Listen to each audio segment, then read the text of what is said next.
good to see Still you. so good. Yeah, so good to see you. Sit down, sit down. I have goodies for you. Whoa. I never thought I would become a chef or a cook until I left Taiwan. Being in America helped me figure out what Taiwan means to me. This is like exactly what my mom or my grandma would Really? bring us. The last thing I ever wanted to be known as is Hmong. Never in a million years thought that I would ever cook Hmong food. And it's become this redemption story for me. Oh. Growing up Vietnamese American, well, I don't have these recipes that have been passed down for generations, but to have that honor of bringing my family back to Vietnam and show them the place that they had been scarred from, it was definitely one of the most meaningful trips of my life.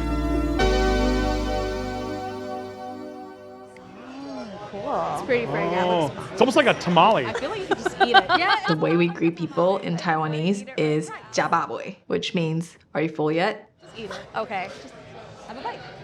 Oh my Is it God. good? I will It's go. really good. Food is everywhere. You start greeting people with food. Have you eaten yet? If they say no, then you feed them. If they say yes, you still feed them.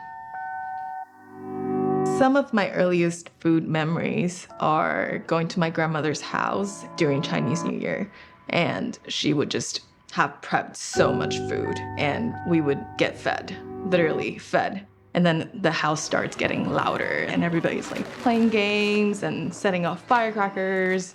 It's a lot of fun. So much happened in that kitchen that I still think about. So if somebody asks you, describe Taiwanese food, how would you do that? When Americans think about Asian food, Taiwanese food is usually not on their list. I often get comments on how great pad thai is. Having people in America mistakenly think that I was from a different country definitely made me think about what it means to be Taiwanese. I felt like I needed to show people how rich our culture was because nobody knew. And I really learned that, Tiffany, knowing your story a little more. But to know that Taiwan was this port where all these other Asian cultures came through and everyone left a little bit of themselves there. There are like a lot of similar dishes like across Asia, but they all have their own story. And for me, like food and culture is inseparable. It's how you grow up, and because of those food, it kind of really made you who we are. Yeah. So I started taking food photos, doing pop-ups, cooking more Taiwanese food to share a little piece of home. My grandmother made a lot of rice triangles growing up. A lot of the recipes are just passed down by watching her cook or tasting the food and trying to recreate that flavor. I don't really think I can create authentic Taiwanese food in America just because the ingredient tastes different. It's not grown in Taiwan. But if there's a hint of nostalgia in it, I call it a success. I often cook a feast for my friends, what I call family here, my American family. And it's really fun. And at the end of the night, everybody's stuffed and everybody's super happy. And sometimes they will ask for recipes to try it themselves at home. And that was the goal, right? Like create something that people love and want to make again. It definitely feels like I was recreating my grandma's kitchen.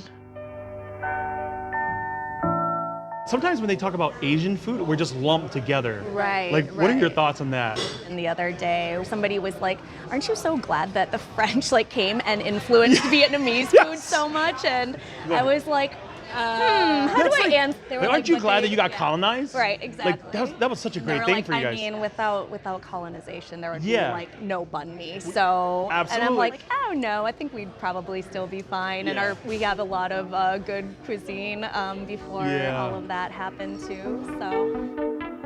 So my parents are both Vietnamese, and around 75, they fled with their families. They were refugees, and they were on small boats, got rescued at sea. The way that they were kind of ripped out of there definitely left a lot of trauma, so they had no desire to go back.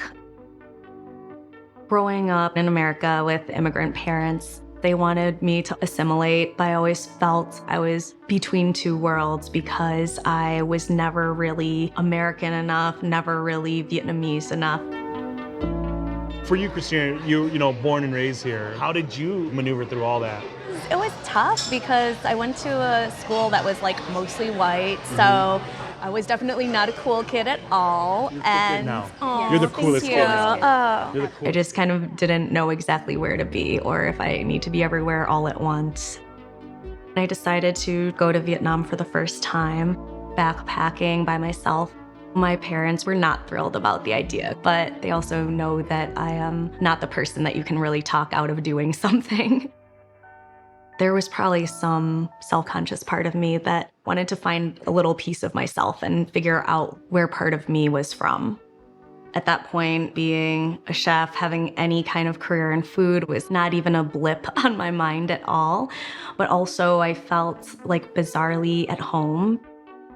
It was just like a wonderland of amazing foods and, you know, things I had never tried before, and you would never find them at a Vietnamese restaurant. And I know that some people are like, I learned everything about cooking from my mom, but because she came over when she was a teenager, that tradition wasn't really passed down to her. Not having some of that food passed down to me, I would pick and choose whatever I wanted to learn how to make, and that's how I became a chef. I mean, I think of Hai Hai, the dishes you serve there. Like every single one of your dishes you have in Hai Hai has this little story from your travels. Yeah. And why like you love that. It's not like you're just putting stuff on the menu for the sake of putting things on the menu. Right. I think that that's very important. Yeah. That people- I think that as far as my cooking goes, I try to respect the dishes, but also, you know, it's gonna have my own twist because I'm just taking my own experience and trying to put my stamp on it, and hopefully people like it. You can't take the food and just say, this is all I want. I don't care about the story behind it. I don't care about the souls or the hands that made this. I just want the food because it's delicious. If you do that, I think you lose that soul element of why we love what we do. My parents finally agreed to let me take them back to Vietnam. That meant the world to me. We made new memories there. And so now they want to go back.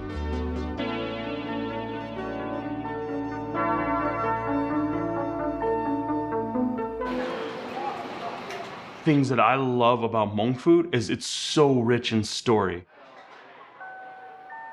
Hmong people were contracted out as mercenaries to fight for the American as a proxy army. A promise was made saying, one day we're gonna let you have free citizenship in America if you fight for America. Win, lose, or draw.